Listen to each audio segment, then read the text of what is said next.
মামা একটা রুই মাছের পিস দিয়েন তো আমার টেবিলে। বন্ধু আমার হাত ধরলি কেন? গরম ভাত ও তরকারির কারণে এই প্লাস্টিক গলে যায় এবং খাবারের মাধ্যমে তোর পেটে প্রতি মুহূর্তে হাজার হাজার মাইক্রোপ্লাস্টিক যাচ্ছে। তাছাড়া তো উপায় নেই। অবশ্যই সলিউশন রয়েছে। কি হলো এটা? তুই কি করতেছিস? এটা কনসিয়াসলি প্লাস্টিক খেয়ে ফেলতেছিস? মানে কি বলতেছিস তুই? তুই যে প্লাস্টিক নিয়ে মুখের মধ্যে চাবাচ্ছিস, এর ফলে মাইক্রো আকারে প্লাস্টিক তোর পেটের মধ্যে যাচ্ছে। সিরিয়াসলি? এইভাবে কিন্তু আমরা মনের অজান্তেই অসংখ্য প্লাস্টিকের কণা খেয়ে ফেলতেছি। এটা কি করলি তুই? পানি খেলাম। প্লাস্টিক খেয়ে ফেললি তুই।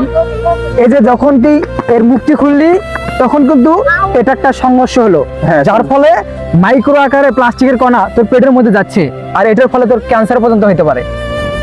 ওহ মাই গড। ওকে, এত কিছু জানার পরেও তুই আবারও প্লাস্টিক খাচ্ছিস? আমি তো এখন ভালো টুথপেস্ট ইউজ করতেছি। টুথপেস্ট ভালো ইউজ করতেছিস, দ্যাটস ওকে, বাট যে ব্রাশটি ব্যবহার করতেছিস সেটা কিন্তু প্লাস্টিকের তৈরি।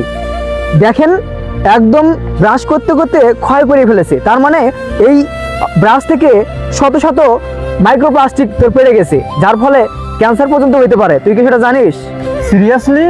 এর সমাধান আসতে পারে, এটা থেকে দূরে থাকতে হবে, আর গাছের ডাল, গাছের ব্রাঞ্চ ইউজ করতে হবে, যেটা একদম যে কোনো মাইক্রোপ্লাস্টিক এবং ক্ষতিকর পদার্থ থেকে মুক্ত। সুতরাং প্লাস্টিকের তৈরি ব্রাশকে না বলুন, মেসোয়াক ইউজ করুন।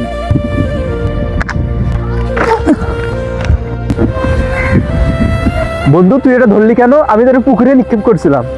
তুই যে এটা পুকুরে নিক্ষেপ করতেছিলি, পুকুরে তো অনেক মাছ আছে, কিন্তু এই ধরনের প্লাস্টিকের বোতলগুলা মাইক্রোপ্লাস্টিক আকারে মাছের পেটের মধ্যে যায়, যার ফলে আমরা সেই মাছগুলো খাওয়ার ফলে আমরা কিন্তু মাইক্রোপ্লাস্টিক খেয়ে ফেলতেছি। এর ফলে ক্যান্সার পর্যন্ত হতে পারে। ও তাই তো, তাহলে তো প্লাস্টিকের তৈরি কোনো জিনিসপত্র পুকুরে ফেলা উচিত না। হ্যাঁ তুই একদম ঠিক বলছিস। মামা একটা রুই মাছের পিস দিয়েন তো আমার টেবিলে। বন্ধু আমার হাত ধরলি কেন? গরম ভাত ও তরকারির কারণে এই প্লাস্টিক গলে যায় এবং খাবারের মাধ্যমে তোর পেটে প্রতি মুহূর্তে হাজার হাজার মাইক্রোপ্লাস্টিক যাচ্ছে। তাছাড়া তো উপায় নেই। অবশ্যই সলিউশন রয়েছে।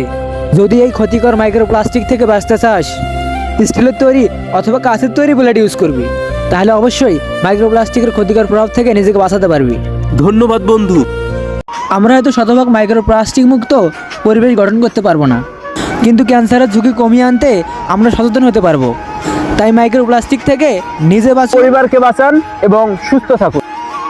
Prevention is better than cure.